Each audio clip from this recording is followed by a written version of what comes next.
Welcome to day 3 of the AFC's Regional Agrifood Webinar. And I'm excited to be your moderator and your host for today. My name is Anne Obize, Communications Officer at African Food Changemakers. This journey started since Monday. We had a stopover at West Africa, and then yesterday was day 2. We had the webinar focused on East Africa, and today, the third day, we are focusing on Southern Africa. I'll be looking at the future of food in Southern Africa, unlocking opportunities for global impact. So I'm excited to be here today, and I hope you are excited as well. So quick one, I just want us to quickly have a quick introduction in the chat box. Tell us your name, your agribusiness, and what part of Southern Africa you're joining from, or what country you're representing. I want us to keep that conversation in the chat box while I run you through the agenda of what to expect from today's webinar. So we'll start with the welcome and introduction, which we have started already. And then we're going to take you through briefly about African Food Changemakers. Who are we and what we have to offer? And then we'll move over to have our keynote speaker. And I'm excited to let you know that our keynote speaker is already here. She joined earlier, and I'm sure she has a lot to share with us. And then we're going to have a brief program feedback, impact feedback from some of our participants on the programs we run at AFC. And then we would have an application drive for some of our programs. And then we would go down to the panel session where we have amazing panelists who would also be throwing more light on the theme for today's webinar. So that's what we have for you today. But right now, we want to meet you. So I'll go to the chat box. I want to acknowledge those persons that have introduced themselves. If you've not yet introduced yourself, please do well to introduce yourself, because part of the reason why we're here to learn, we're here to share insights, to glean from the experiences of experts in the industry. And most importantly, we're also here to collaborate with one another. So we want to know what you do. We also want you to look out for people who are in line with what you're also doing as well. And who knows what can blossom from today's webinar. So let's keep the introduction coming. Okay, I see member says I am from Faith Bites and Agro Processing, and she's joining from South Africa. Thank you, member, for introducing yourself. Please, let's keep it coming. I see a lot of persons already in the building, but please, let's keep introducing ourselves.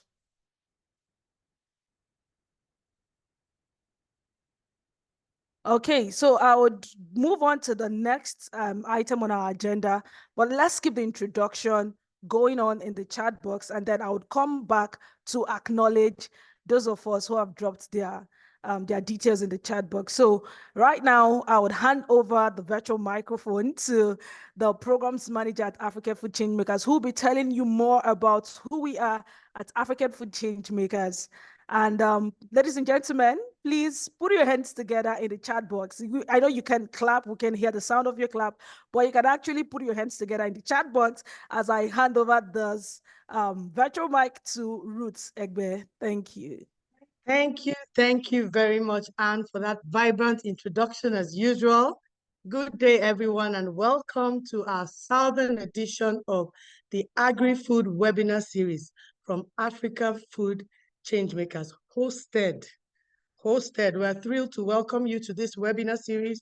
It's hosted by African Food Changemakers, but I know that some of us on this platform today might be asking, who are we in African Food Changemakers? So we are a team of changemakers and enablers committed to nourishing Africa and reshaping global narratives. At AFC, we understand that small and medium-scale enterprises are the lifeblood of the food ecosystem. So that is why our primary focus is to empower the visionary, dynamic, and innovative entrepreneurs who play diverse roles across the agri-food value chain, entrepreneurs that we call change makers. So faced with diverse challenges and risks, both socio-economically and environmentally, these change makers need funding, they need training, they need visibility, market linkages, and a community of support to successfully scale their businesses.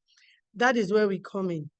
Our mission in African Food Changemakers is to enable African entrepreneurs to start and scale resilient and sustainable agribusinesses that nourish Africa and the world. by providing essential support in the form of training, funding opportunities, exposure, trade linkages, and access to a vibrant community of change makers. What is our vision? Our vision is to see 1 million successful and sustainable African agribusinesses that are transforming the food ecosystem and are recognized and respected across the globe. So what are some of the things that we do? There are a number of things we offer. If you can move the slide so we can list them out. What we do, we have a community that provides a platform. We provide a platform, a community platform for African agri-food entrepreneurs to partner with one another, to develop collaborative models, and to engage in peer-to-peer support. We also have data and opportunities for, because our hub provides a digital one-stop shop where all agri-food entrepreneurs and stakeholders in the sector can access critical data, funding opportunities, partnerships, industry events, trade information, and other resources. We also have learnings and trainings. We offer tailored and relevant training programs and convenings for agri-food entrepreneurs across Africa. We partner with relevant organizations to build resilient, sustainable, and successful green businesses with regional and global impact, as well as relevance. What else do? We give visibility and recognition. Through our strategic partnerships, we provide those market linkage support for export-ready agri-food entrepreneurs to trade locally as well as internationally and showcase their food products on global platforms. We also engage in creative storytelling and actively promote awareness about Africa's contribution to the global food ecosystem, its culinary heritage, and exciting future. So if you're on this call, whether you are a primary producer or an aggregator, a processor or a distributor, an input or equipment provider, we have got you covered. Even if you're a logistics and finance expert in the agri-food sector, a technology innovator, an agribusiness consultant, or what we can call a stomach infrastructure consultant, aka chef or cook, we have got you covered. So no matter where you are or who you are across the continent and within the agri-food value chain, we are committed to fostering your growth, your resilience, and sustainability of your agri-food business. We firmly believe that by enabling change makers like you on this platform, we can contribute significantly to the transformation of the African food landscape. So if you're part of our community, thank you for being a part of this exploration together on how we can make lasting impact on the agri-food sector. If you're yet to join us, don't miss a beat. Join us on this exciting journey as we delve into the stories, the insights, the strategies of these remarkable individuals who are shaping the future of food in Africa.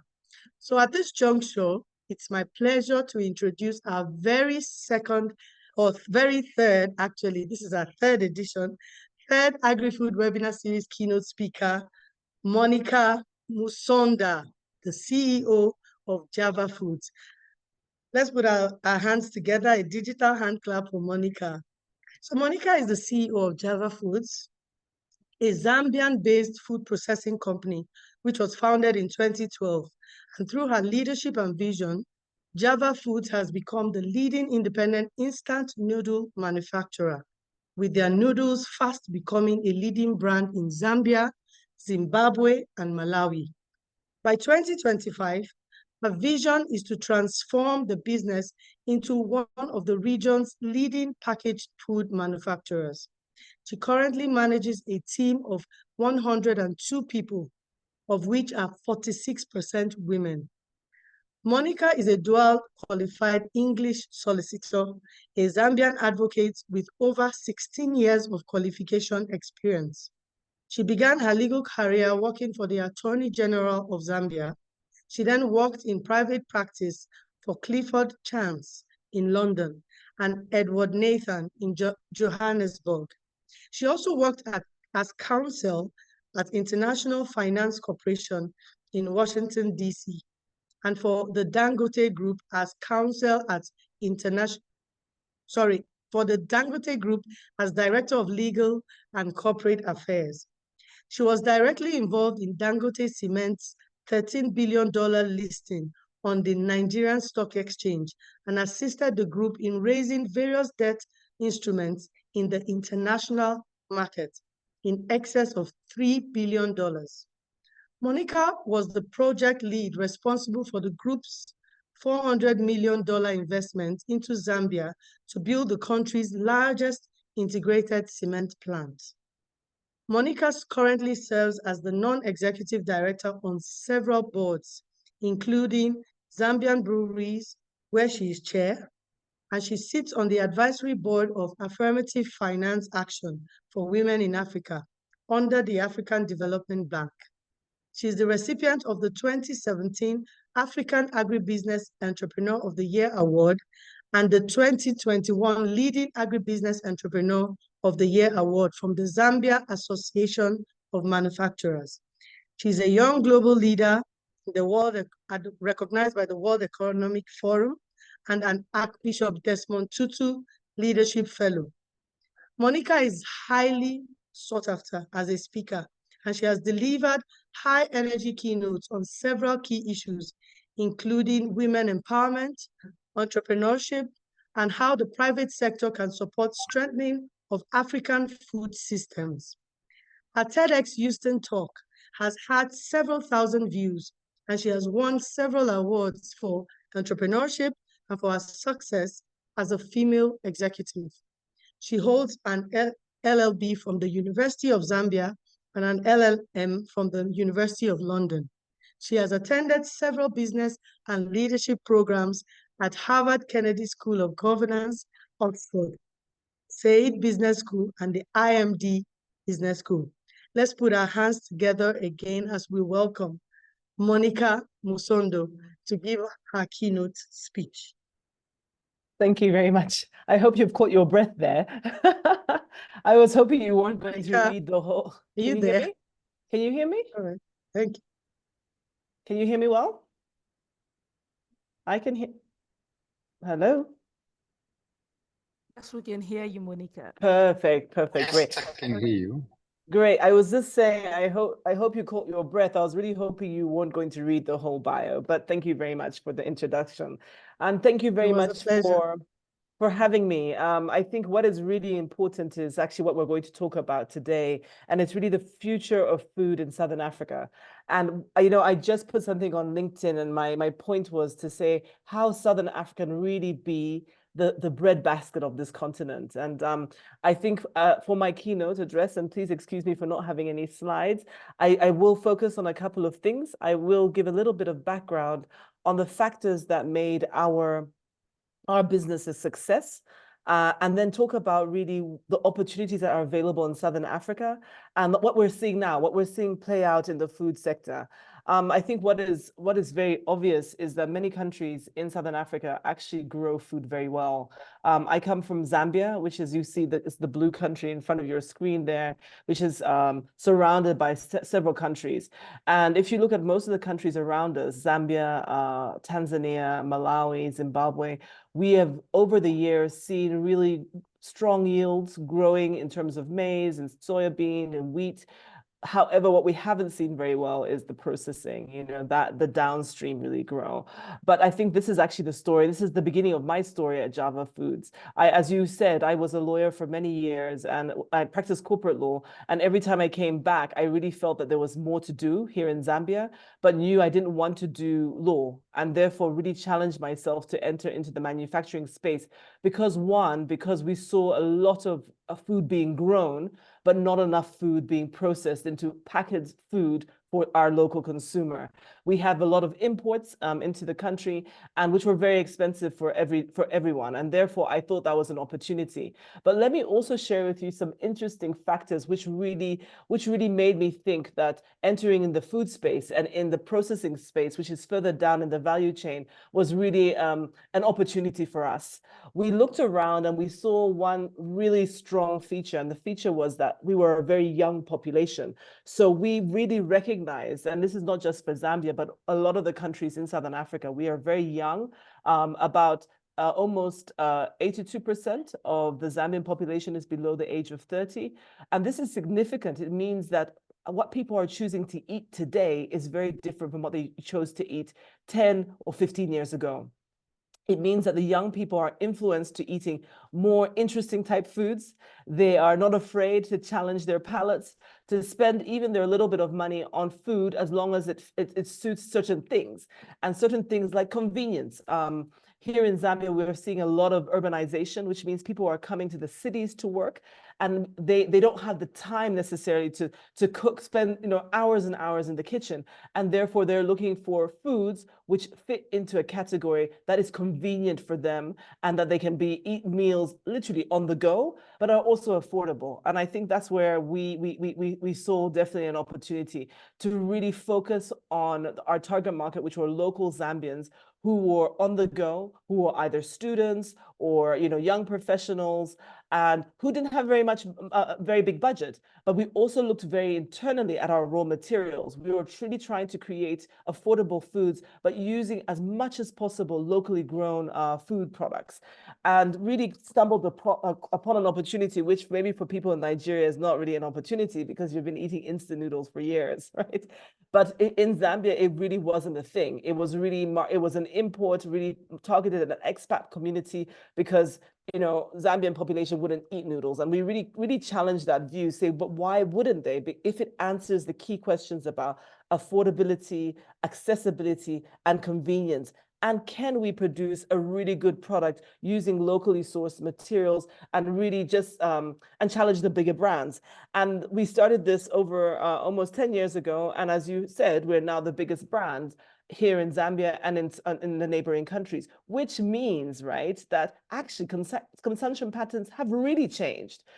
10 years ago, nobody thought a Zambian young person would walk into a supermarket and spend like 20 cents on a noodle which was not indigenous to themselves. But we are testimony of that. We sell millions of packets here in Zambia on an annual basis and are growing at over 30% per annum. So something is clearly happening here.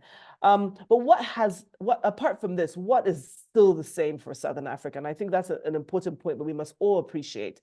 What is still the same, unfortunately, is that we still import a lot of our food into the region. So staples are grown very well, as I talked about, but we're still seeing very large food imports, and we still see the shocks because, for instance, when we had COVID, or when we had the Ukraine-Russia crisis breakout, there was a real fear that food was going to be unaffordable because a lot of the food was being imported into the markets.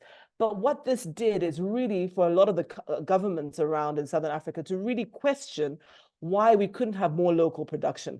Because that way, by growing local production, and this is not just, I'm talking about actually producing and processing the food into a product which you can put on shelf, if you do more of that, you actually are a little bit less immune to really big shocks, right? So COVID, you had lockdowns, it was panic about where you could if you could get your food in. For us in Zambia, we were so concerned because South Africa was on lockdown and there was a real big panic about getting food out of South Africa.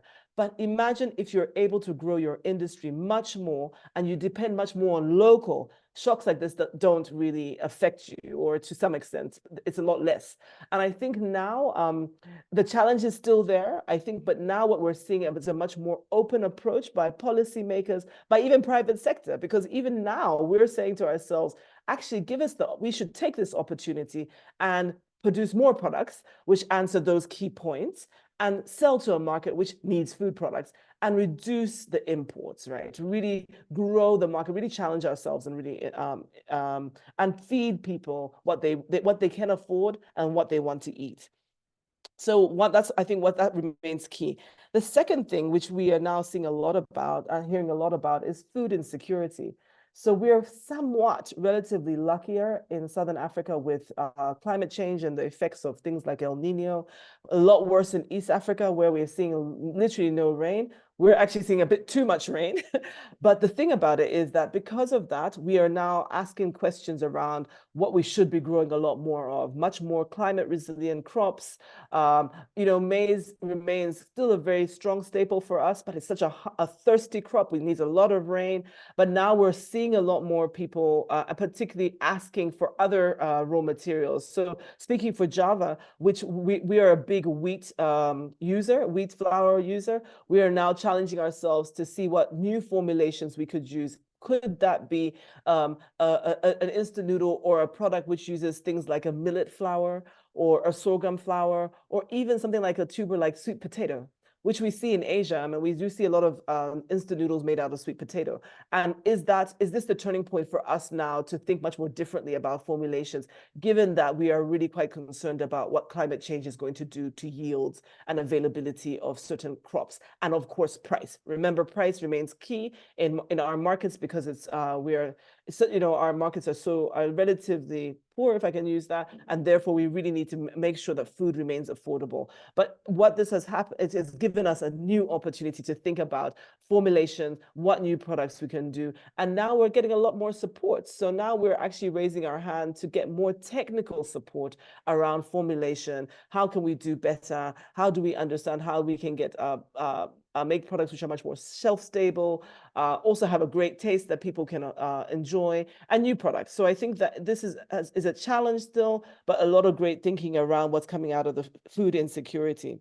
Also, as we know, we still are faced with very high costs. So across the value chain, whether you're in farming, whether you're in distribution, in production, or in retailing, I think one key issue we really have to unlock in order to really push the food into the future is how to really fund all the whole value chain much more affordably in order for us to deliver affordable value for money food products. Because I think what we're seeing in all the countries across the continent is food inflation is actually creeping up for various reasons in every region, but it does remain a key concern, because what you don't want is people not to be able to afford food. So I think that remains a constant. So I think this leads me to my last discussion point is to see what are the opportunities, what are we seeing? And I think what I'm very happy about, and what we're seeing a lot more, is a little bit out of box thinking around the use of digital in the agri space. Before it was much more go and find your supplier and get someone to deliver it to your factory. Now we are really excited as manufacturers and as processors to see some pretty smart people trying to aggregate raw materials and get them to us much quicker, efficiently, in the right quantities and quality that we need. And also seeing on the back end, we're also using digital to get our products out to market. It's still for us in Southern Africa, excluding South Africa, if I can say, early days, but we're seeing a lot of digital tools being used. We see East Africa racing ahead of us on how they have manage this, but also lots of lessons learned about how to ensure that, for instance, your farmer gets paid immediately. You pick up the product, the manufacturer is able to access the raw material in the form they want. So I actually want wheat flour. I don't want wheat. I want it of a certain quality. I want you to provide me the paperwork so that I'm able to manage my traceability. And therefore, I'm able to tell my retailer that this is a very high quality product. And I think we have a little way to go, but what I'm really excited about is that we're seeing digital impact in the agri space. As I said, we're also seeing our focus is shifting. So as much as we love the farmer, and we do love the farmer, it's not just about the farmer anymore, right? As you said in the beginning of this introduction, it is actually everybody in the value chain now remains important. The farmer grows the food, manages their waste, but now it's about ensuring that it gets to a producer such as myself, who is able to produce a product, who is then able to pass it on to a distributor, who will then distribute it into a retailer or a wholesaler, and it finally gets to a consumer.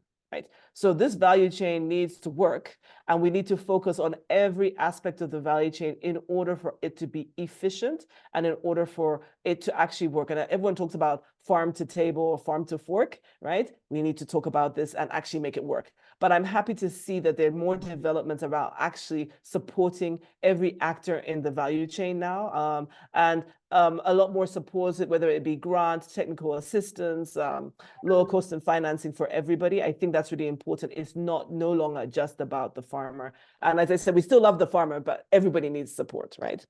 And then, as I said earlier, I think a lot more focus on local production for key reasons, because now, you know, the shivers we get around importation of food, we really need to address that. I mean, for a lot of countries who are even importing staples, such as rice or maize, it is really difficult if you have to, if anything happens, if your country, the country in which you're importing from has an import ban, and we're seeing quite a lot of import bans for wheat, for instance. If you're a wheat-based country and there's a huge import ban, you begin to worry, right? So I think there's now a lot more push to really support more local, and I think for us on the continent as local producers, that is exciting for us because it gives us much more room and excitement to work on. So as I said, a lot more into innovation as well that we're seeing a lot more support around for us in the production space around longer shelf life, shelf stable products. Before we'll be much more concerned about, will this product stay fresh if my consumer doesn't have a fridge? And now with the technology advancement, there's nothing new under the sun. We are seeing a lot of key partnerships where we are able to access information and innovation, which helps us produce products which work for our African population, that it can stay out. It doesn't need to be refrigerated necessarily. It can still taste the same as it tasted in the factory. All these things happen, are now moving forward and creating great opportunities, not only just for the region, but also to allow us, particularly with our own local foods, to also export them into other markets. And I think that's an exciting opportunity. So I think for me, I hope I have touched on your key points. I'm sorry I didn't have a presentation, so I hope it wasn't too scattered, but I hope it gives you an opportunity to open the floor for your panelists and see how they can tackle some of the issues and the opportunities, as well as some of the challenges to really unlock the potential for food in Southern Africa, which, as I said in the beginning, I believe is a great opportunity because many of these countries grow food really, really well. Thank you very much. Thank you, Monica. Your contributions were so great. The key points, I was just taking notes and, you know, a little carried away. But it's time to hand over to Anne, so she can take the next activity on our agenda. Thank you very much for your points, and I'm sure it's going to be great insights for our panelists when they come on board. Thank you. Okay, thank you so much once again, Monica, for setting the foundation for today's discussion. We do appreciate, so audience, everyone in every participant, I would like us to appreciate Monica by sharing one key point. What's the highlight for you from her session? Share it in the chat box in the comment section, and I'll do well to acknowledge it. So we'll be moving next to our program impact highlights. So we're going to be showcasing some of our programs and then the impact from the participants of this program. So I'll stop sharing my screen and then share the testimonial, and then we'll have one person join us live to share her experience being a part of our program. So just stay tuned. Don't go nowhere. We still have a lot in store for you.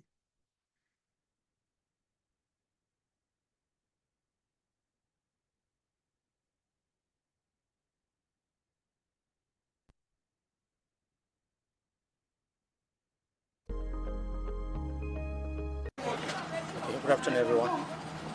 My name is Muhammad Njuma Yakub, the CEO of Yakdan Agro Venture Services. Actually, I'm delighted to be part of this program because having attended the virtual training, I was able to learn about the climate smart agriculture from module 1 to the last module for 6 weeks.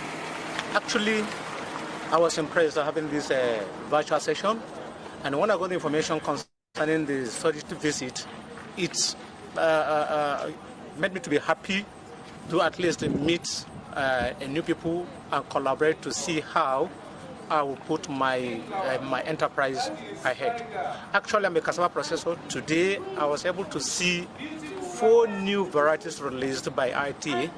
In fact, I give glory to ITA based on these cassava varieties, and not leaving behind the AFC, that's African Food Chain Makers, who initiated this in connection to the brace to brighten up my knowledge. Okay, my name is Adoma Priska Ezimo. I'm a doctor of veterinary medicine. It has been amazing so far. Coming in contact with the African Food Chain Makers and the brace program. It has been a whole world of exposure. For the first time, I am being exposed to the concept of climate smart agriculture. My business is focused on meat processing and meat inspection at Dr. Omar's Meat Shop. That's what we do. And having to know that some of our processes may dangerously affect the climate is something that, triggered a wake-up call. And then AFC didn't just stop at a virtual program. We are here for a study visit to actually see these things being practicalized. It's amazing. And I'll say kudos to African Food Chain Makers. Thank you for wanting to change the narrative of agriculture and the whole, production chain in Nigeria.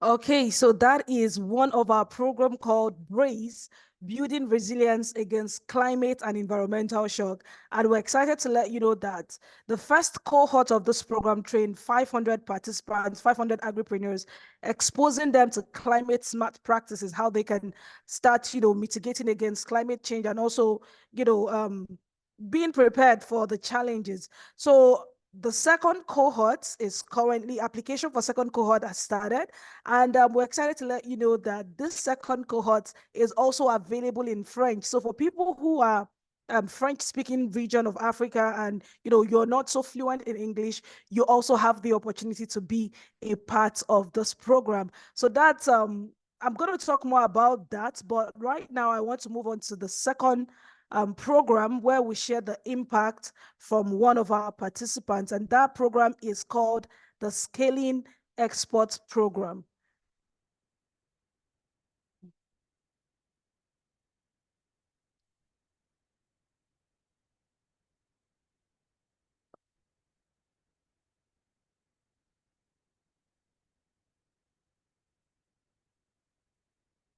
Hi, my name is Usman Imana from Friska Farms Limited. We are an agribusiness manufacturer on a mission to providing sustainable and affordable solutions to nutrition, health, and wellness. We do this through 3 lines of products: herbal teas, baby cereal, and a line of snacks. I'm here at the Intra-Africa Trade Fair in Cairo, Egypt. Displaying with other African entrepreneurs. I'm a member of the SCP under the African Food Chain Makers, and looking forward to good sales and pushing our products across Africa and beyond Africa. Vivian from Macaroons Dates. The process gets into various delicious products like our date powder, our date biscuits, our date syrup, our date granola. So we're right here at the Inter-Africa Trade Fair 2023 happening in Egypt, Cairo. We're members of the African Food Chain Makers, and we're so glad to be a part of that lovely community. We're currently going through the Scaling Export Program. It's been a beautiful, insightful learning experience, and we're looking to export across Africa and the world.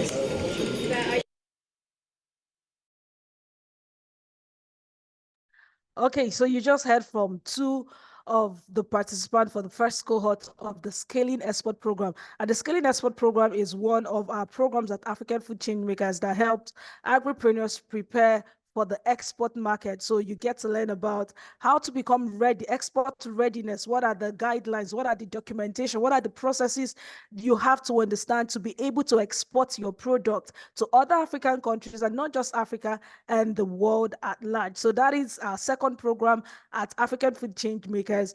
And right now I'll be inviting one of the participants of one of our programs called the Leading African Women in Food Fellowship, LAF. Chantel is one of the participants of the LAF program. She would briefly share her experience being a part of the LAF Fellowship and how it has impacted her life and her business. Chantel, please unmute, and you have about 60 seconds. I hope you can be able to help us manage time, but thank you.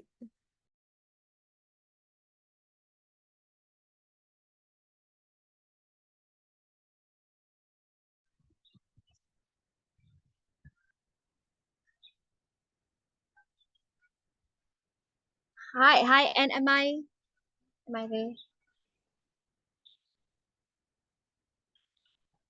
Chantel, we can hear you. Please go ahead.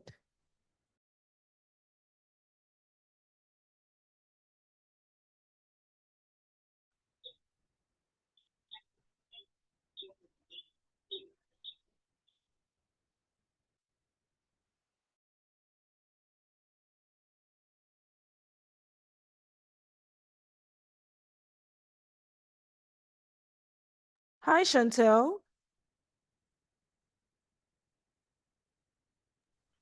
I should be back now. Hi, Anne. Okay, yes, we can hear you. Please go ahead. Hi, I'm so sorry for that. And thank you once again, African Food Change Makers. So as Anna has explained, I was one of the leading African women as a participant in the program. And what I can briefly share with the upcoming cohort and those who we have nominated, in fact, is that one thing they can definitely look forward to is the exposure of the business as a holistic factor. One thing that really stood out for me as a participant and a successful alumni,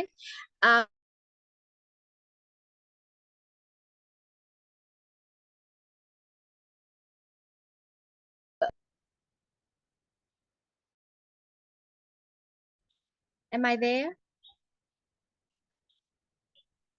Please, Chantel, go ahead. We're listening.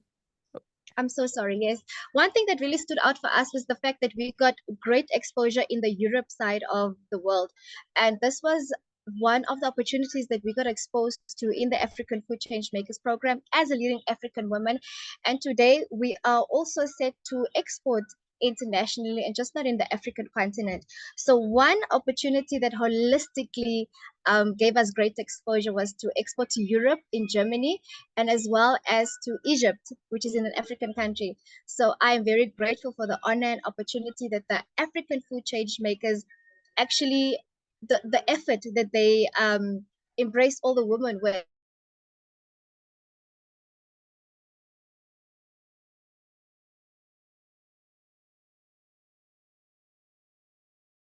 Explore many different other products for our business.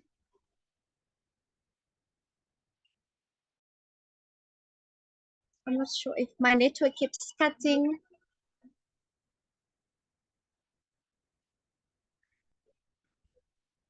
Okay, thank you so much. Thank you very much, Chantel. Are you done, or is there something else? Okay, Yeah, thank I you think my very much. network bandwidth is very bad. Thank you, Anne. Okay, I understand. Thank you very much for that. So the Leading Africa Women in Food Fellowship is also one of our programs at Africa Food Changemakers, which is focused on spotlighting women who are doing extraordinary work in the food ecosystem, whether they are chefs or entrepreneurs or food processors. Any woman that you know who is making an outstanding impact in the food ecosystem, you can nominate her to become a part of the next cohort of the LAF program. And the cohort is application for the next cohort is currently open. So I'm going to share my screen, and I also hope that my team members are sharing the links in the chat box for people to start applying, especially for the Brace program and also for the LAF program. The application for this program is currently open. And it will interest you to know that for last year, we were able to achieve, I'm sorry, give me.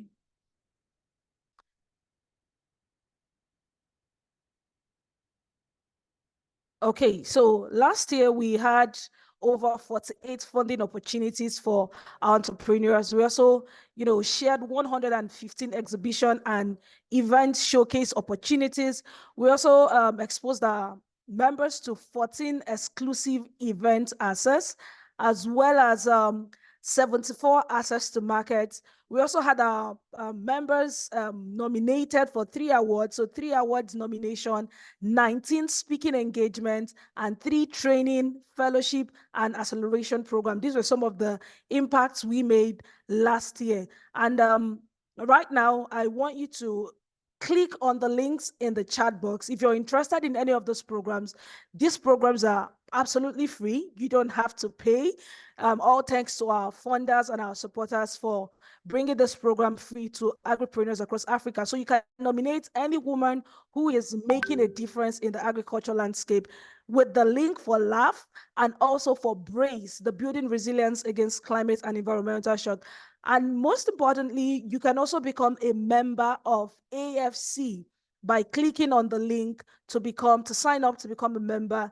It doesn't take much. You just need to have your business registered. You need to have your business in operation for about 6 months and then, fill in the details. So just click on those links. I want you to take action right away. I'll be in the chat box seeing those who are taking action. So please click on those links and then make sure you complete the application.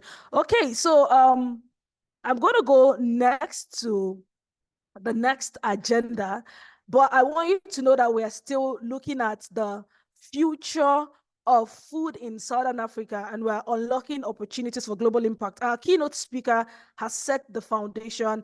I want you to also listen keenly. I'll be handing over to the moderator who would invite the panelists to also share their thoughts on this same theme. But while the panelists are speaking, you have the opportunity to ask your question at the same time. So you don't have to wait till they are done. So as they're speaking and there's something you want to gain clarity on around the theme, please drop your question in the chat box. So right now, with a resounding virtual applause, I want to see that applause. I'm not getting that, I'm not getting the commitment from the participants. So please, I want you to engage in the chat box. It's a webinar. We don't just want to speak alone. We also want your participation. So put your hands together in the chat box as I hand over the virtual mic to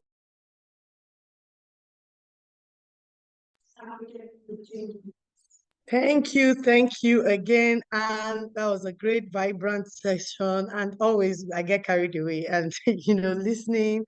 And then I was at the chat box enjoying the comments I was getting from there. There's so much energy. Thank you. Please, let's keep it coming.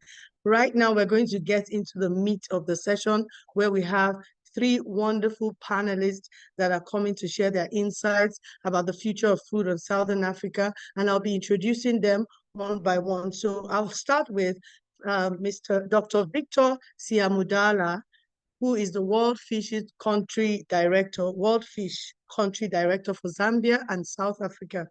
He oversees key strategic government and donor relationships in Zambia and the Southern Africa region. Victor is an experienced leader in environmental and sustainability policy. Over the past 23 years, he has led several environmental efforts in the public sector and international organizations. Before joining World Fish, Victor served as country director for the Nature Conservancy, TNC, in Zambia. He worked initially as a program manager and later as executive director for the Secretariat of the Kavango Zambezi Transfrontier Conservation Area, CASA TFCA, in Botswana. Victor has substantial research experience and previously held the Director for Research, Planning and Information position with Zambia Wildlife Authority. Let's put our hands together for Victor, Dr. Victor Siamudala.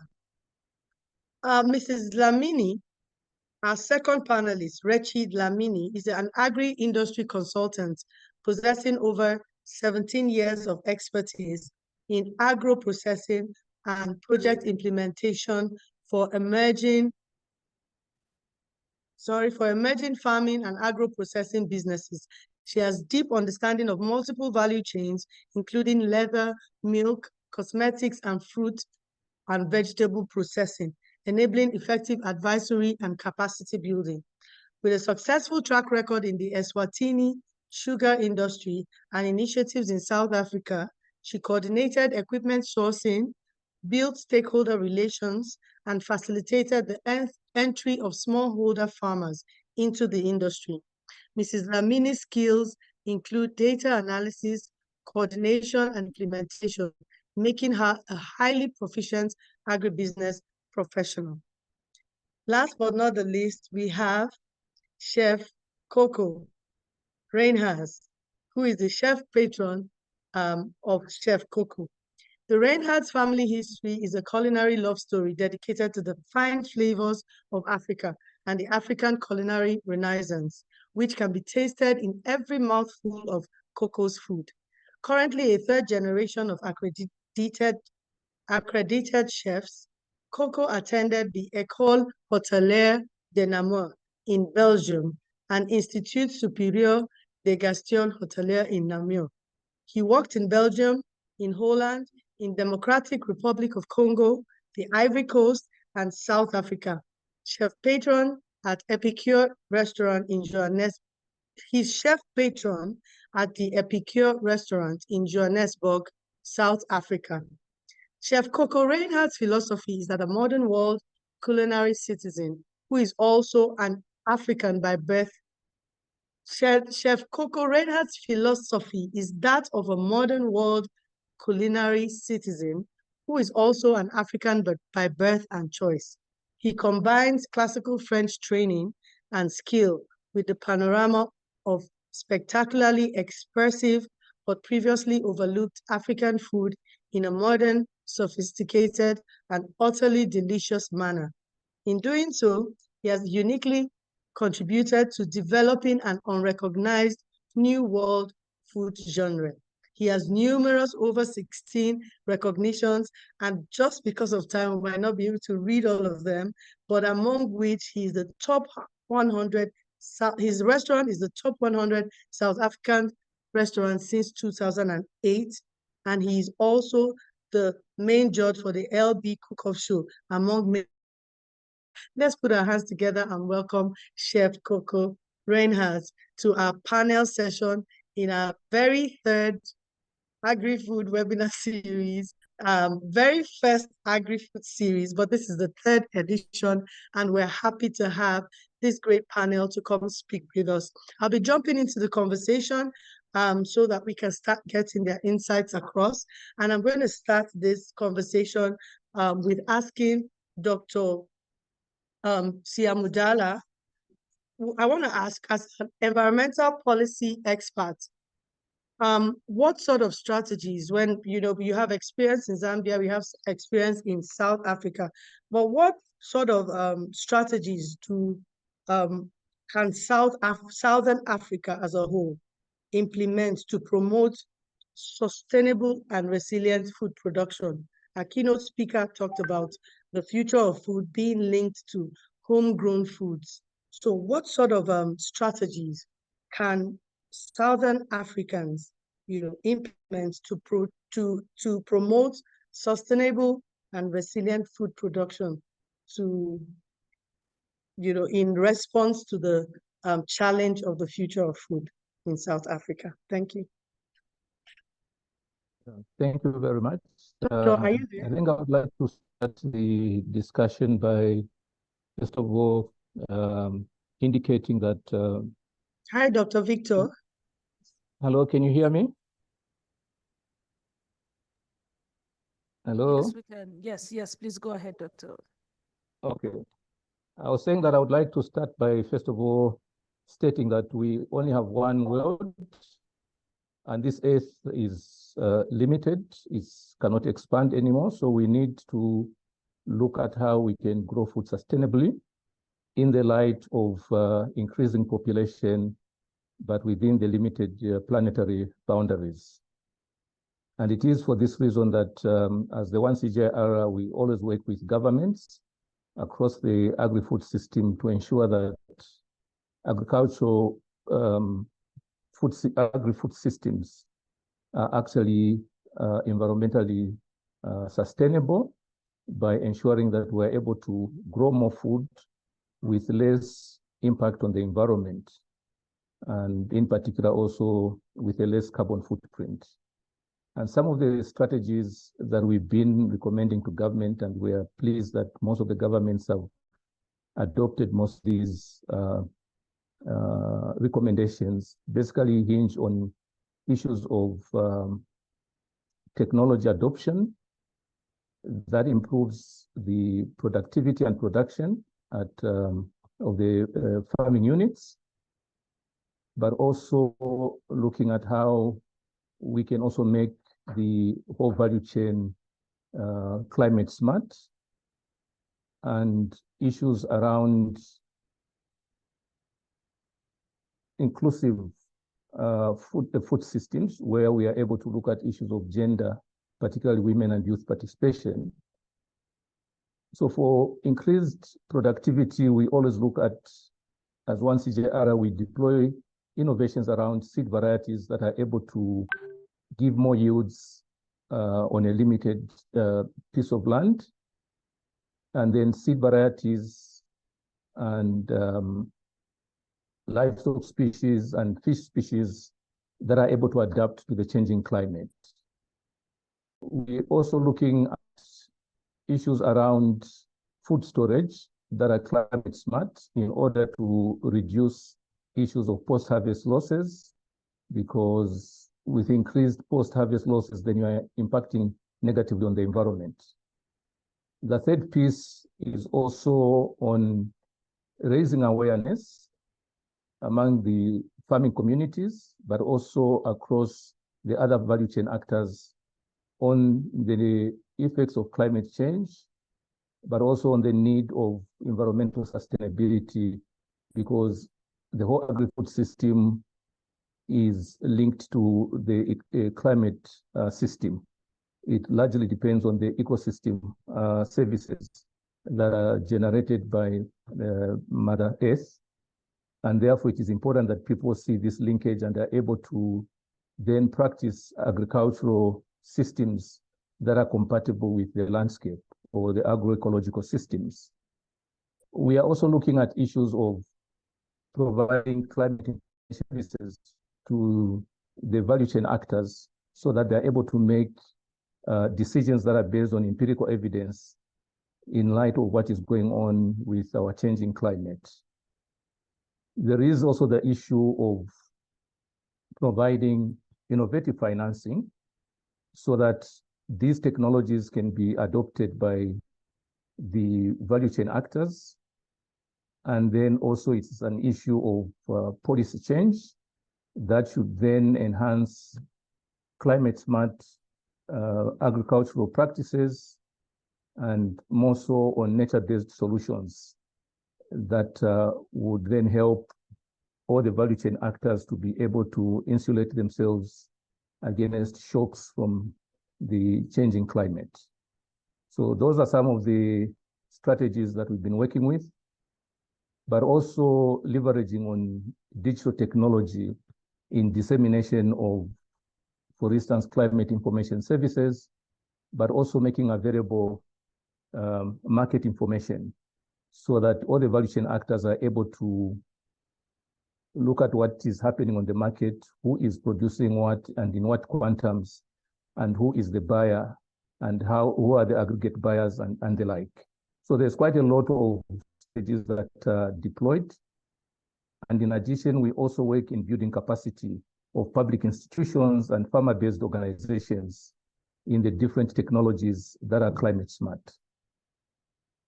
I'll stop there. Thank you very much. Thank you very much, Dr. Victor. You are able to give us some of the practices or some of the strategies that have been implemented around building smart, climate smart practices, increasing inclusivity, bringing in innovation in seed varieties, facilitating data-driven decisions. That one I really, really like. And then keep increasing awareness in impact on climate. So I want to ask Chef Coco, you know, these strategies that are being shared by Dr. Victor is addressing a particular challenge about the future of food.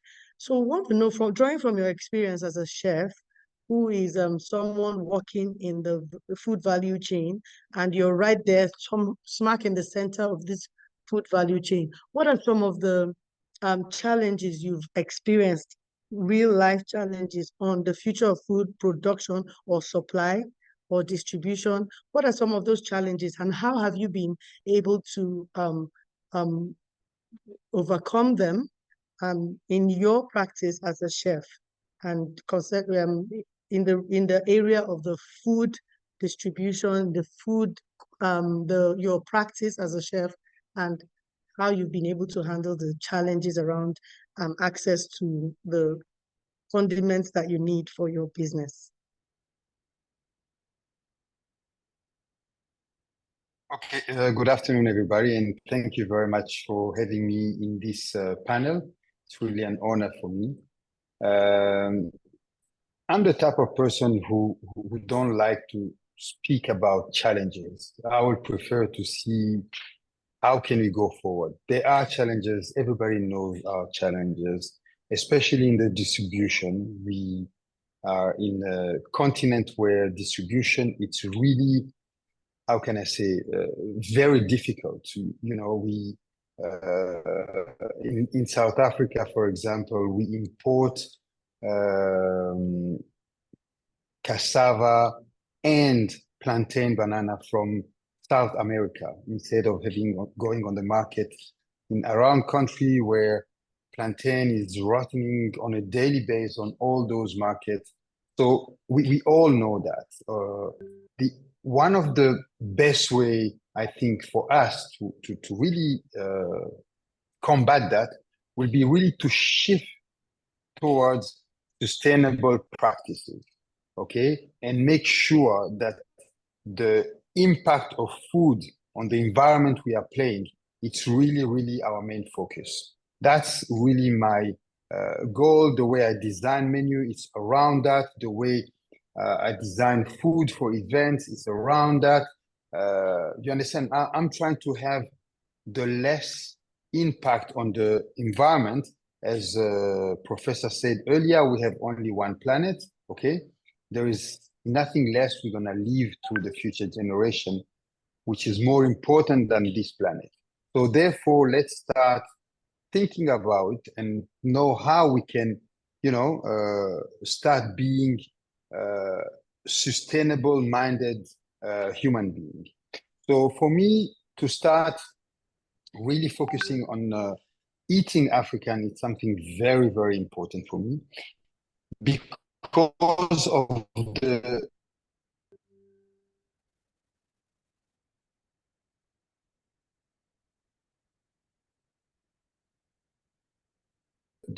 benefit that it have on the strengthen our community where we live in, you know, and support those economy by, you know, eating local. It's something very simple, but that's very, very important. The second benefit of that would be, you know, the reduction of the carbon footprint through the supply chain. Why do I bring in plantain from Costa Rica while I can have it from Mozambique, from Congo, or wherever? We have to start thinking of that. And also, by doing all that, it will really reduce or improve, rather, our food security and resilience when time of crisis comes. So it's really, really important that we focus on the sustainability because there is nothing more important than that. Thank you, Chef Coco. I like what you said about designing menus around the vision of sustainability. It's very, very key. Yesterday, we had one Absolutely. of our panelists. Yeah, we had one of our panelists talk about moving from the concept of the value chain to a value web, because sometimes there are so many players and they're not necessarily in like a chain, you know, step by step. There are lots of players that are, you know, speaking into the value web now. And so we can't just limit it to a value chain. We all within that value web have to start thinking with vision in mind. It's really key what you said. Distributors should think about the impact on the environment. They should think about sustainable practices, not just farmers alone, but also the food producers, the food distributors, the chefs, and everybody. Thank you for that contribution. And the consumers, and the consumers. It's very important for consumers. Exactly. By start eating local, you are the one who reduce. The moment we will stop eating rice that come from China, well, people will stop importing rice from China automatically. We will start eating our local rice. Okay, rice does not grow in our country. Let's eat what is growing here. Let's eat local more than anything else. Exactly. Yes. And even considering innovation in food, like our keynote speaker talked about making noodles with homegrown ingredients. Absolutely. You know, you can still enjoy noodles, but you use things like sweet potatoes and the rest. Very, very interesting that we begin to think differently about what we eat, think differently about how we grow our food, and just have that sustainability mindset in everything we do around food. Thank you very much, Chef Coco. I'll be going to Reki Dlamini. As with your experience, you know, as an agribusiness development expert, how does training, because we're talking about people thinking differently about everything they do with food.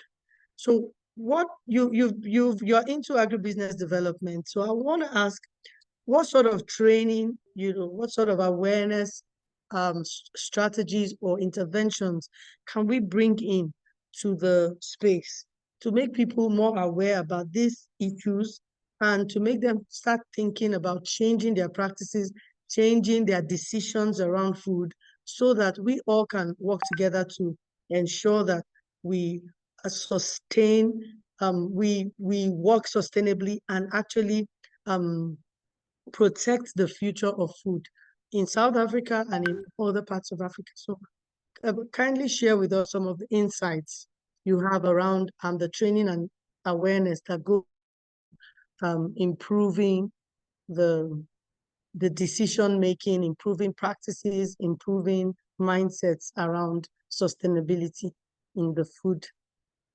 value web or value chain. Reki, are you there? Reki. Good afternoon. Are you there? Thank you. Good afternoon. Yes, thank you. Thank you for the opportunity. I think for me, it is about understanding. You've spoken about a value web. So let's move along with the value web idea. It's about understanding the whole value web that you operate in and how you impact it. Okay. Then also there's the issue of waste. What are we doing with waste? How are we handling the waste so that our system is a closed system? We need to have ways and means of, apologies, there's something here. We need to have ways and means of managing the waste in such a way that it doesn't go into the environment and affect the environment negatively. So in terms of skills development, the players in the value chain and the value web need to be made aware of how the waste can be processed so that it doesn't go into landfills, for example, or raise toxic levels in the water table, you know. So all of those things need to be taken into consideration.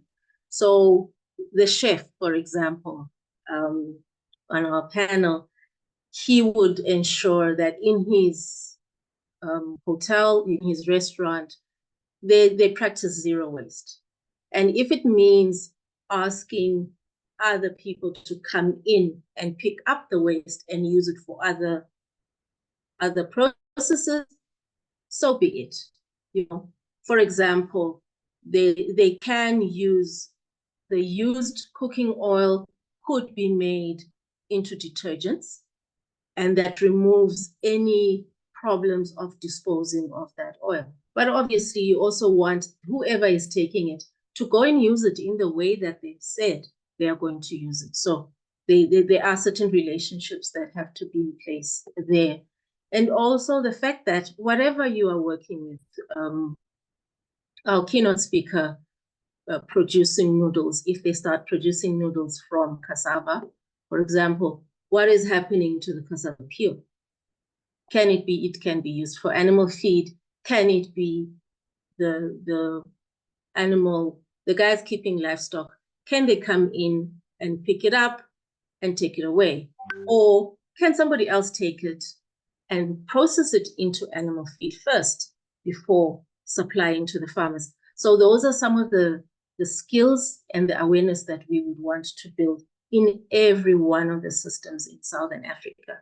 We need to push zero waste as much as possible. It is because we are affecting the environment negatively if we keep pumping waste into the landfill. And the waste just sits there. You know, it's not useful. We found a clean world when we were born. We need to leave the world, you know, much less impacted than what it currently is. Thank you. Thank you. Thank you. So what I can hear is that we need to keep the message going. We need to come on platforms and different places where people can actually talk about what is really going wrong or the disadvantages of some of our current practices and begin to show the advantages of adopting new practices. Thank you very much. Specifically, I wanted to ask, even though we could shift the questions to later because some questions are coming in and I want to address them. Someone is asking something that is similar to what I wanted to ask further. So Shilizi Mavula is asking, as a farmer planting African food is looked as backward and the market doesn't support us enough because food has been commercialized. So how can we encourage our people to eat our local food with the support of our chef associations and other stakeholders? How do you actually, because there's the issue of knowing that these things are wrong, but people feel like more foreign foods are more exotic, they're more appealing, or they're packaged properly, they're more convenient. And so they'd rather choose to take those packaged foreign imported ones than buy locally grown food. So how do we change people's mindsets? How do we really get them?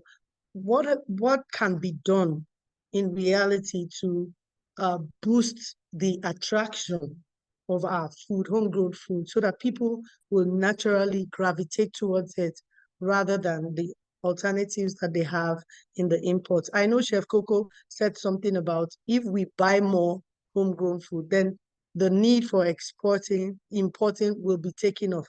Our chef is raising his hand, so I believe you have the response to that. Please share with us. Thank you, Chef Coco. No, we are all. So I see a lot of raised hands.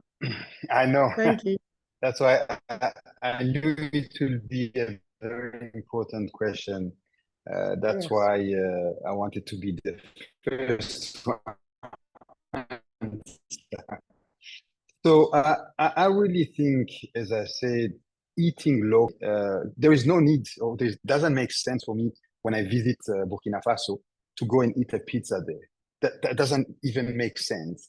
If I go to East Africa to start eat sushi, it doesn't make sense. I'm not saying we shouldn't be eating sushi, we shouldn't be eating pizza. The world has become a small village. Okay, smaller and smaller. We have to do that. But us as African, on a daily basis, we need to do like everybody else. A Japanese person, when he go to a restaurant, mainly it's a Japanese restaurant. A French person, when you go to a restaurant, mainly it's a French restaurant. From time to time, you go and try other cuisine. But until us as a chef and as African as consumer, we have become proud of what we eat. Okay, things will not change. We still see everything that comes from overseas as the best. You understand? Us as a chef, we also have to come up with idea of how can I make my local food attractive? Because at the end of the day, we all eat first with our eyes. It's very easy if I've been eating stripes for my whole life. Okay, when I eat it, it's great. It's comfort food. It reminds me of my childhood but how do I make a Japanese eat that tribe? Because he made me eat raw fish, very sexy. Oh, I'm eating a sushi with the with the uncooked salmon. It's very, wow, it's great. But we are not used to that. But we have become friendly with the sushi. We understand how it works. So now us as a chef, we need to do the same work with our local food. Then start with, how can I make a Zimbabwean person eating easily something from Cameroon? How can I make a North African person enjoy the food from Nigeria, etc., etc. And slowly, we will get there. But only by making sure that we eat more and more local, even at homes, and ourselves not underestimating the effort that chef or restaurant owner put in the concept, and saying, yeah, but why do I want to make African food fancy? African food is not fancy. It's not about fancy, or it's about creativity. How can I make people from outside Africa?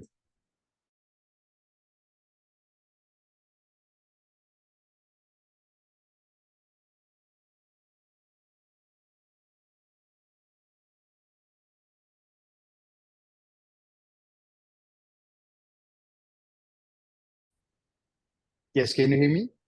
Yes, I can hear you now. Okay. I hope everybody heard what I was saying, because I was so passionate about what I was saying. It's not about making it fancy, but making it creative. It's about exploring our creativity with preparing food. Exactly. Exactly. That's what I want as chef to really focus on, and impact that the food opportunity in that way. It's interesting what you say about food, because that's one of what we do in Africa Food Changemakers. So we don't only empower agribusinesses, we also do different things to change the narrative about African food. So we have podcasts going out, we have documentaries, for instance, our Jollof documentary. We have a lot of events that we do around food, just to like elevate African food to the global platforms, so people can see. There are lots of things we see now.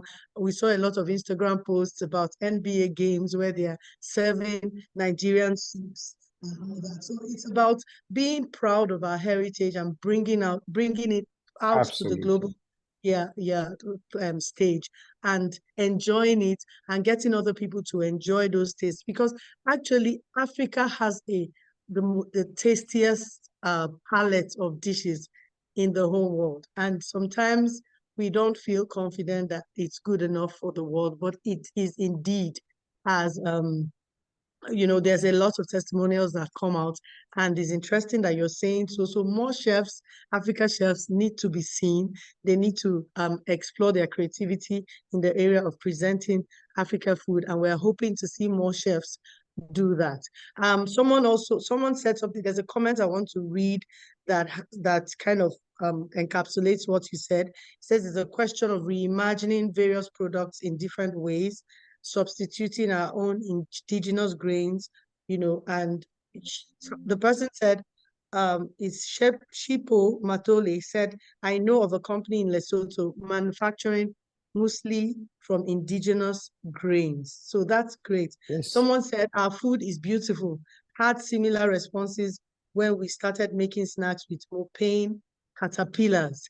Imagine. So there's a lot that can go on if we explore or deploy our creativity to ensure that our food is appreciated. And when the demand is high, definitely supply will be high, and all the questions around homegrown foods will somehow automatically be answered. Rechi has raised her hand since, so please make your comment, after which we'll hear from Dr. Victor. Please, if you're raising your hand and you're a participant, please drop your comment on the comment section. We're limiting the verbal responses to our panelists. Pardon us. Please drop your comments. I'll be able to read them out once I can see them. So kindly just drop your comments if you have ideas, insights to share about increasing the visibility of our food and ensuring that the demand is higher. Please drop your comments. We'll be glad to capture them and bring them forward. Rechi, please, your comments, after which we'll hear from Dr. Victor. Thank you. Thank you. I think for me, it would be moving the focus of early childhood nutrition. For example, in some of the Southern African countries, there are meals offered for primary school children. Now, if we start, I've been told that in Japan, they were able to move society by influencing grade 1. So we just need to introduce the African foods in the societies where meals are provided for young children. And it's also important to note that most of our African foods do not have issues of gluten. And we do have a problem with gluten, many of us. I don't know about others, but a lot of Africans have gluten intolerance. And because of taking on wheat, which is a foreign product. So we would focus on the early childhood nutrition in the creche, in the preschool, and grade 1. And once grade 1 gets it, you can't fight with a grade 1. Whatever the teacher says is what goes, So that is, for me, where we must start. And when they come home, you try to give them something else. They'll say, no, I don't want this. I want to eat that. And that's how it works. One of the farmers I worked with in KZN was moving a brand of sour milk. And what he did was he would invite the schools in the area, the grade 1 class would come, and they would see his brand being processed and filled. And guess what? The sales escalate because they go shopping with their parents and say, this is the brand I want to eat because that's the brand that I know. So that is where I think our focus should be. Thank you. Thank you, Rechi. Dr. Victor. Yes, thanks a lot, Ruth. I think we have an opportunity as Africa using two fronts. First is that our local foods, the indigenous foods, are actually resilient to changes of climate, the changing climate. So as one CJR, we advocate for the production of indigenous foods because of their resilience to impacts of climate change. And we've used also integrated farming systems using our indigenous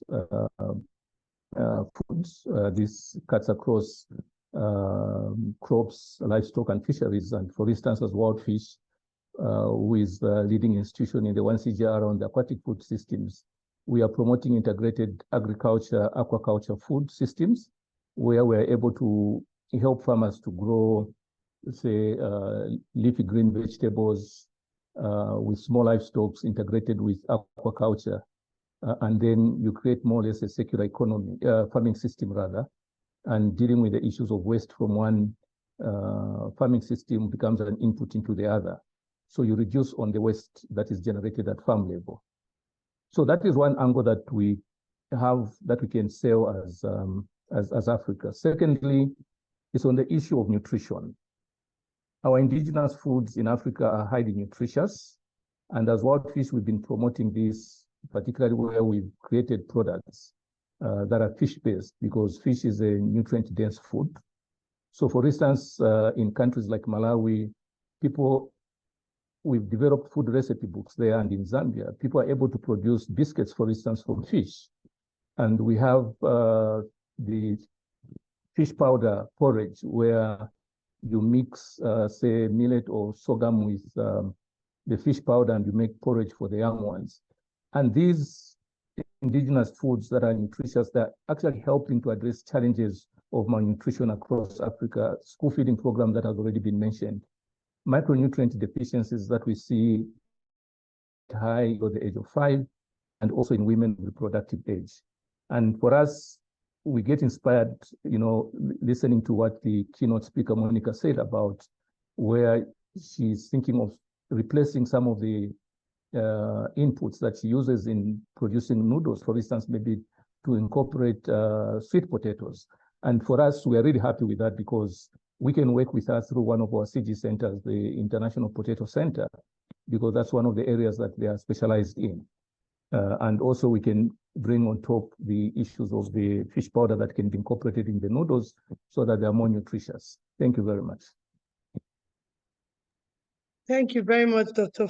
Victor. And it's interesting to note that our food is more resilient. Actually, it's interesting to note that, because also you said it's more nutritious. And like Reggie said about the less gluten in our food, which is something that is such a big problem around when people are choosing the kind of food that they eat. So it's really key that, yes, we need to understand the value that is in our food as a continent, as countries in Africa, and then begin to propagate the awareness of just increasing production and all that. But someone just asked something on the chat section, Eladio Zacharias Mendes. He said one problem that Africa farmers face is the price of food. Sometimes we find that imported food is cheaper than homegrown food. And I know from our discussions, things about the supply chain, issues of conserving our food within the supply chain is one big issue we have in Africa. That's the infrastructure we need to process properly, infrastructure we need to preserve properly. So he's asking, how can we change this reality? Because it's a reality, and if it's cheaper to buy imported food, why would someone buy homegrown ones, which are more expensive? I know this is a very critical question, because I know it will speak a lot to how we can move forward with this. So I want us to use this thought to maybe wrap up as panel speakers. Maybe you could give your final statement with responding to how we can just basically increase the supply, improve on the preservation and the processing, so that it can be more affordable. Homegrown food can be, in reality, more affordable. It might be his situation in his particular country. It might not be the situation in other countries, but we find that in most African countries, that is the situation, because we are unable to preserve or process our foods properly. We're not able to sustain the scale of the production, and we find that food just gets bad in the supply chain. So using this thought as like a thought to make your closing statement, kind of respond to this and add extra comments as we just take the closing statement. Just because of time, the ideas coming are so exciting. I'm tempted to continue the conversation, but because of the constraint of time, we have to wrap it up. But we know that this conversation will keep going on, and we believe that there'll be more platforms to converse. But at this point, how do we change the dynamic of cost of price around homegrown foods compared to imported foods? Chef Coco, please, we'll take you first, and Reggie, and then Dr. Victor. Closing statements on how we can do this, and extra or additional thoughts. Thank you. I think not the easiest way, the best way would be to make sure we eat more and more local food. The more we're going to eat, the more the farmer will have to produce, The more they will have to produce, the more the infrastructure will grow, and the more and the less we're going to be starting importing goods. So for me, that will be the easiest way. But I'm sure it's very, how can I say, simplistic way of thinking, but that must be one of the solutions. The other solution will be to make sure that, and I'm sure they do, the government understand the impact on empowering, you know, the farmers and the community that are supplying us with all these beautiful products. Okay, once we have that, making sustainable, make sure that we do not try to copy what went wrong other places. Now we have the how can I say, the data of what did not work, what was the problem of wastage, how did other people, you know, tackle the problem of wastage. All that put together, I'm sure will help us to make sure that we reduce the, how can I say, the price of the cost of the food or our local food. It's very simplistic, I understand that, but I think that's one of the key to reducing the cost. The more we're going to be consuming, the less expensive it's going to be.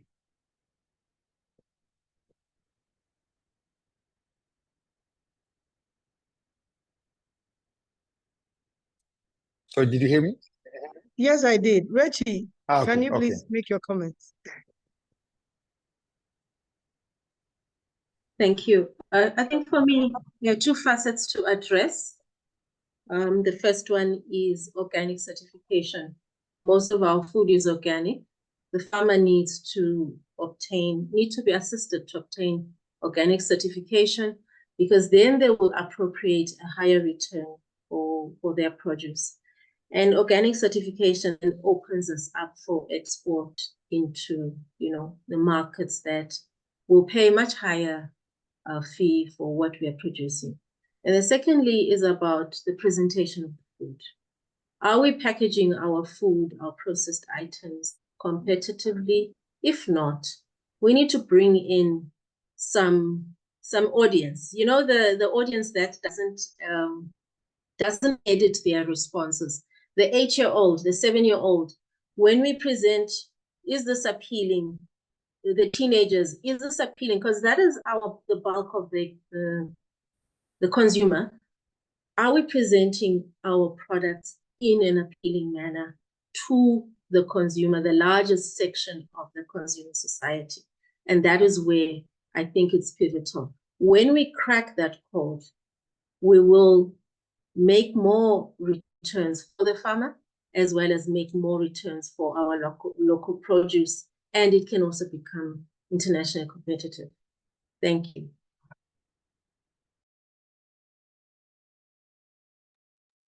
Dr. Victor, thank you.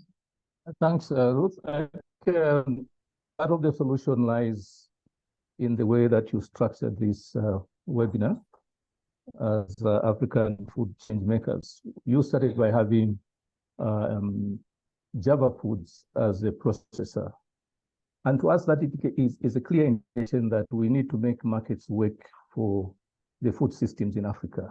If we can make markets to be efficient and effective, then we should be able to see that food can be produced and supplied, processed, and put on the shelf for the consumer to be able to buy at a cheaper price.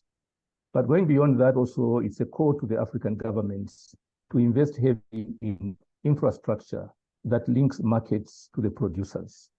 That in itself has been one of the major barriers, and it has made food to be more expensive. But also what the Rechi and Chef Coco said is to raise the awareness on the importance of the African food, that you are actually buying a highly nutritious food, which is really important for your health and well-being. So there are quite a good number of things that we need to look at, but ultimately at the end of the day, it's the markets to start working for the agri-food, for the smallholder farmers, is for the markets to be more efficient and effective. So policy issues from government to look at infrastructure, how government can also make digital, our farmers and the value chain actors could leverage on digital technology so that we can make things much cheaper. Thank you very much. Thank you very much to all our panelists. So the challenge is on for every one of us. Just like Chef Coco said, if the demand increases, definitely there'll be a supply increase. And with that supply increase, there'll be a lot of funds and resources going into that value chain to increase the infrastructure. Reggie has thrown the challenge of presenting. Let's present our food to the global state. Let's not be ashamed of our food. Let's present it. So as you're listening to panelists, is a challenge that we're being thrown right now.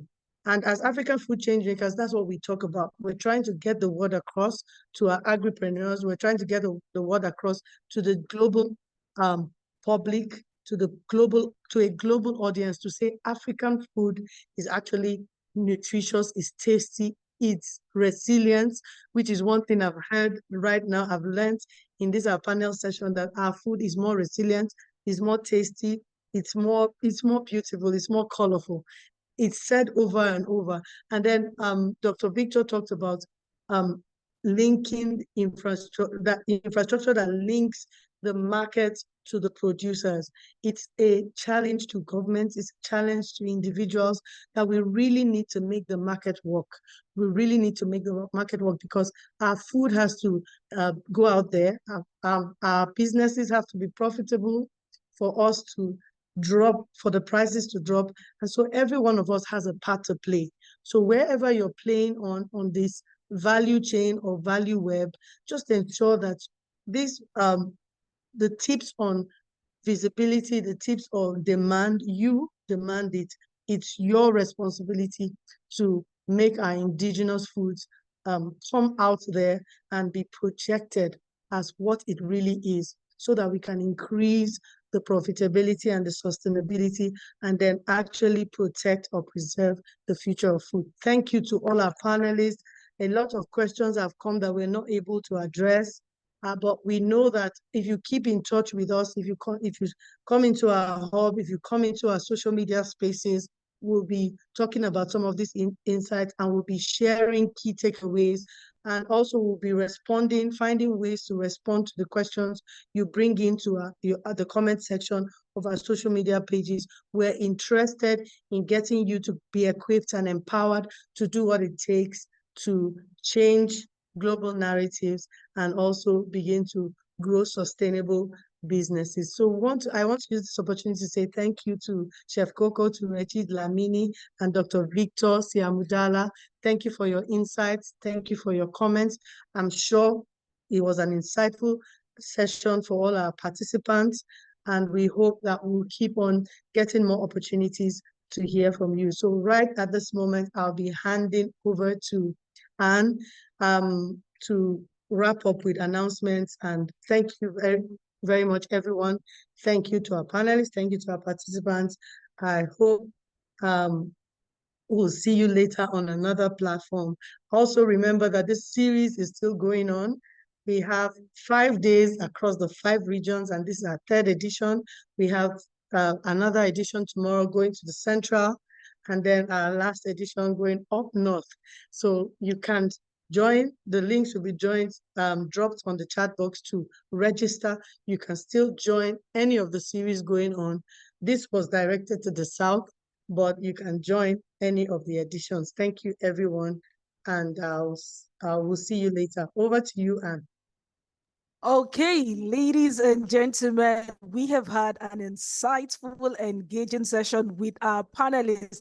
Please, can we put our hands together in the chat box for our moderator, Ruth Egwe, and also the panelists? Can we appreciate them in the chat box and also share what stood out for you from their session? Let's do that quickly in the chat box, please.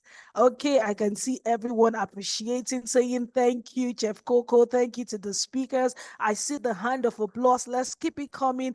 Thank you so much, all our panelists, for sharing insight. And just like everyone has mentioned, you know, we all need to put our hands together. We all have a role to play. This is not just for processor. This is not just for the chef, but everyone, we have a role to play in, you know, building the future of food in the Southern Africa and then Africa at large. So we've come to the end of day 3 of the AFC's regional agri-food webinar. We've gone to, the train was first at West Africa, and then we headed to East Africa yesterday. And today we are at Southern Africa. Tomorrow we'll be moving over to Central Africa and finally at North Africa. So we want to encourage you to still be a part of this movement. We have amazing, insightful panelists who will be joining us to share more insights on different teams. So I want you to stay connected with us. Okay, so join us.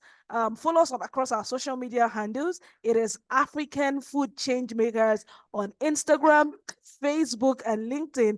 And on Twitter, it is _AFC Hub. So do well to follow us and then share your feedback. Now, this is what we're going to do. So everyone, turn on your cameras. We want to see you put on a big smile. Let's take that big family group picture so that we can always remember today and say, today we all joined forces together. We all learned about how we can build the future of food in Southern Africa. So I want to see everyone. So you've seen all our faces, the speakers' faces, the moderator's face. Now we want to see your face. I'm going to stop sharing the screen so that my team members can grab can take photograph of everyone. I see Henny Fisher. Thank you so much. Lillian, thank you. I see your face. I see Emma. I see Kai. Okay, so as you turn on your camera, I'm just going to say a shout out to you. So make sure you're smiling. Okay, I see Mavula. Thank you for that smile. It's a big smile. Thank you, Nsele. Thank you, Jessica. Thank you, Lillian. Thank you, Mupani Queens. Okay, so let's keep turning on the cameras. Okay, I see. Make sure you're smiling. Take a screenshot. So we're not just taking the pictures. I want you to take a screenshot. And what you would do is share your highlights. What are the things you learned from our speakers, from Chef Coco, from, you know, the keynote speaker? Share it on social media and tag us. We will do well to repost. I want to say a big shout out to everyone who has been sharing from yesterday, day before yesterday. I want to see South Africans will make noise of land. Said all have a role to play, even to the future of the everyone. I'm pictures the face one. Do want to join us tomorrow to move to Central Africa. So let's move to Central Africa tomorrow. We're looking at marketing and the agri Central Africa. So let's the world with African food. Once again, thank you very much. My name is Anne Obize. I'll see you tomorrow at 4 p.m. Central African time. Share the link, invite as many agripreneurs. This is a movement, and we don't just want it to stop with you. We want more persons to get involved. All right, share the link, and we look forward to seeing you tomorrow at 4 p.m. Central African time. Thank you, and enjoy the rest of your evening.